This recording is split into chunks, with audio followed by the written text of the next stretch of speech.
নমস্কার বন্ধুরা, সুব্রতস গার্ডেনে সবাইকে স্বাগতম। বন্ধুরা, আজকে আমার ছাদ বাগানে আম গাছগুলার আপডেট আপনাদের সঙ্গে শেয়ার করব। গাছগুলা কি অবস্থায় আছে, আমগুলা কতটুক টিকে আছে, আমগুলা কতটুক বড় হয়েছে আছে না সবগুলা ঝড় তুফানে শিলাবৃষ্টিতে ঝরে গেছে, বা কতটুক আমগুলা বড় হয়েছে, যেই অবশিষ্ট আমগুলা আছে।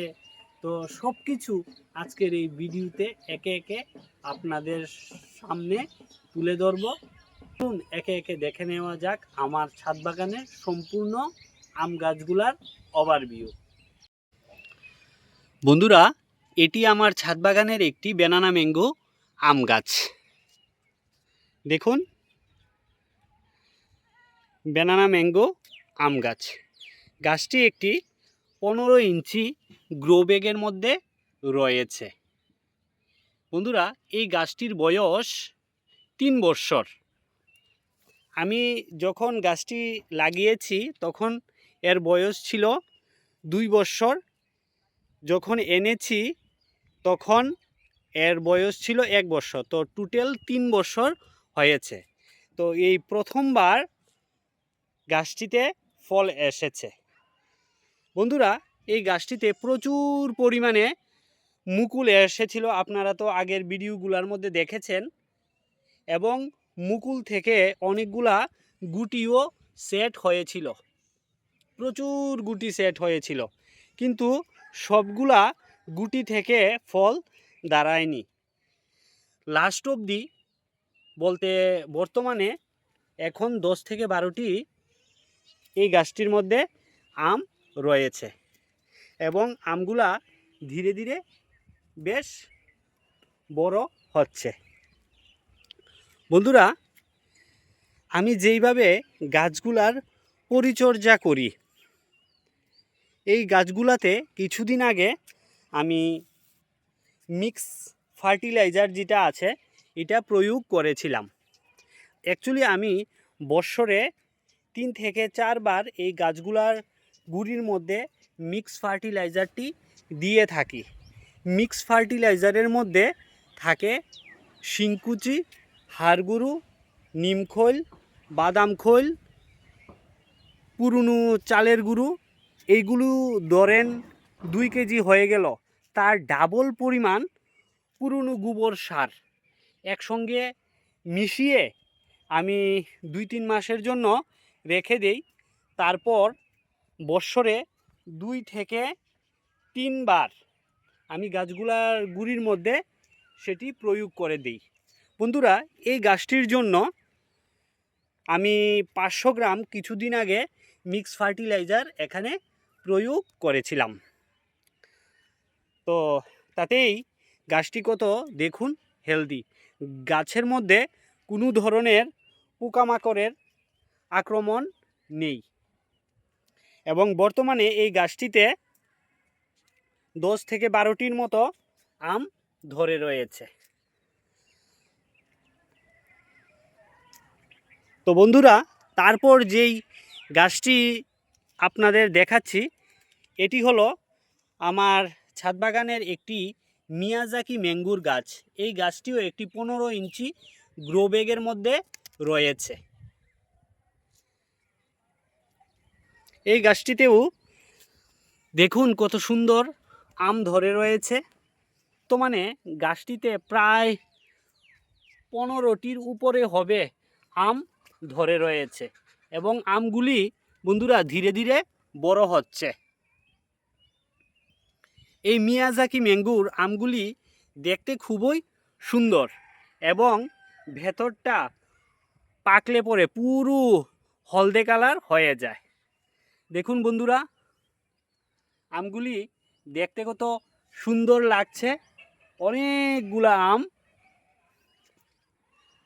ধরে রয়েছে। অ্যাকচুয়ালি বন্ধুরা, কিছুদিন আগে এইদিকে প্রচুর পরিমাণে ঝড় তুফান এবং শিলাবৃষ্টি হয়েছিল, তার ফলে এই গাছটিকে ফেলে দিয়েছিল, এবং অনেকগুলো আমও নষ্ট হয়ে গেছে। তা না হলে এই গাছটি থেকে প্রচুর আম পাওয়া যেত। এখনও বর্তমানে অনেকগুলো আম গাছটিতে ধরে রয়েছে।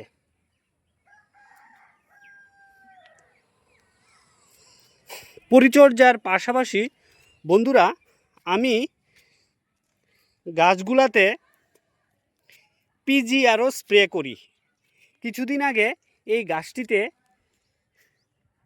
প্রথমে ফুল আসার আগে মিরাকুলান দিয়েছিলাম, এবং গুটি যখন একটু এই রকম বড় হয়েছে, তখন এর থেকে আরেকটু ছোটো ছিল, তখন আমি প্লেনোফিক্স 1 লিটার জলে 4 ফুটা নিয়ে সমস্ত আম গাছে স্প্রে করে দিয়েছিলাম।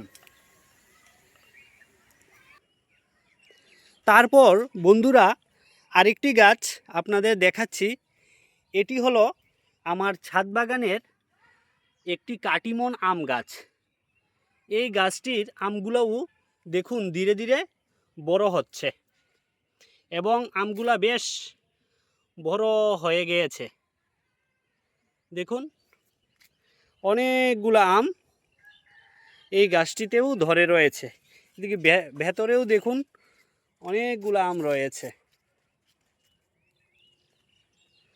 এই আমগুলোও ধীরে ধীরে বন্ধুরা বড় হচ্ছে।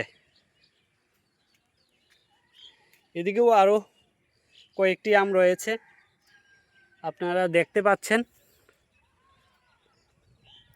এই গাছটিতেও বন্ধুরা প্রচুর পরিমাণে আম এসেছিল, কিন্তু ঝড় তুফানে অনেকগুলো আমই ফেলে দিয়েছে। এই কাটিমন আমের বৈশিষ্ট্য হলো বন্ধুরা, এটি বৎসরে 2 থেকে 3 বার ধরে, খেতে খুবই মিষ্টি, এবং গাছগুলোর মধ্যে মানে রোগের আক্রমণ, কীটপতঙ্গের আক্রমণ খুবই কম হয়। তো আমি বলবো আপনাদের যদি যারা নতুন বাগানিরা আছেন এবং ছাদ বাগান করতে চান, তাহারা অবশ্যই ছাদ বাগানে একটি কাটিমন আম গাছ লাগাবেন। আর যদি 2-4টি লাগিয়ে রাখেন, তাহলে আর বাজার থেকে আম কিনে খেতে হবে না। সবসময় আপনারা সিজন আনসিজন সবসময় আপনাদের ছাদ বাগান থেকে আপনারা আম খেতে পারবেন। তারপর বন্ধুরা আরেকটি গাছ দেখাচ্ছি। এটি হলো আমার ছাদ বাগানের আরেকটি ব্যানানা ম্যাঙ্গো আম গাছ। এই গাছটিতেও দেখুন কত সুন্দর আম ধরে রয়েছে, এবং আমগুলা অলরেডি বড় হয়ে গেছে। এখানে দেখুন, এখানে অনেকগুলো আম এই গাছটিতে রয়েছে। কিছুদিন আগে আমি বাড়িতে ছিলাম না, জল দেওয়া হয়নি। দেখুন বন্ধুরা কয়েকটি আম ঝরেও গিয়েছে।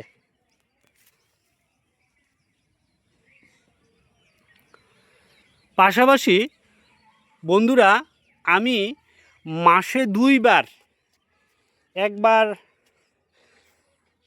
ছত্রাকনাশক, একবার কীটনাশক গাছগুলোর মধ্যে স্প্রে করে থাকি। ছত্রাকনাশকের মধ্যে আমি যেটা ম্যানকোযেব ও কার্বেন্ডাজিম গ্রুপের যে ছত্রাকনাশকটি রয়েছে, সেটি 1 লিটার জলে 2 গ্রাম নিয়ে আমি গাছগুলোর মধ্যে স্প্রে করে দিই। আর কীটনাশকের জন্য অনেক সময় ইমিডাক্লোরোপিড বা সাইপারমেথ্রিন গ্রুপের যেই প্রফেক্ট সুপারটি রয়েছে, সেটিও আমি গাছের মধ্যে স্প্রে করে দিই, 2টি একসঙ্গে মিশিয়ে। তাতেই দেখুন গাছগুলা কত হেলদি, এবং গাছগুলোর মধ্যে কোনো পোকামাকড়ের আক্রমণও নেই। এদিকে দেখুন বন্ধুরা আরেকটি ব্যানানা ম্যাঙ্গো গাছ। এই গাছটিও 15 ইঞ্চি একটি গ্রো ব্যাগের মধ্যে রয়েছে।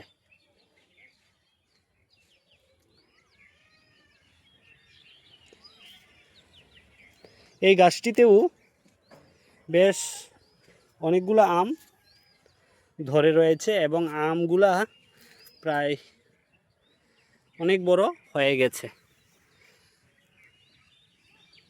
এইবার প্রথম এই গাছটিতে, বলতে সব গাছগুলোর মধ্যেই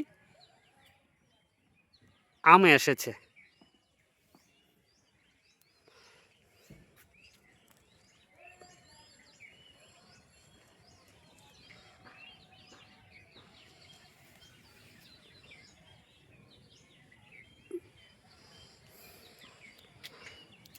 তো বন্ধুরা, এই হলো আমার ছাদ বাগানের আম গাছের আপডেট। আপনাদের সবসময় আপডেট দিতে থাকবো। আমগুলা যত বড় হবে ততই আপডেট দিতে থাকবো। তো আজকের মতো এতটুকুই। ভিডিওটি যদি ভালো লেগে থাকে তাহলে লাইক, শেয়ার ও কমেন্ট করবেন এবং চ্যানেলটিকে সাবস্ক্রাইব করার অনুরোধ রইল। সবাই ভালো থাকবেন, সুস্থ থাকবেন এবং গাছ লাগান, প্রাণ বাঁচান। ধন্যবাদ সবাইকে।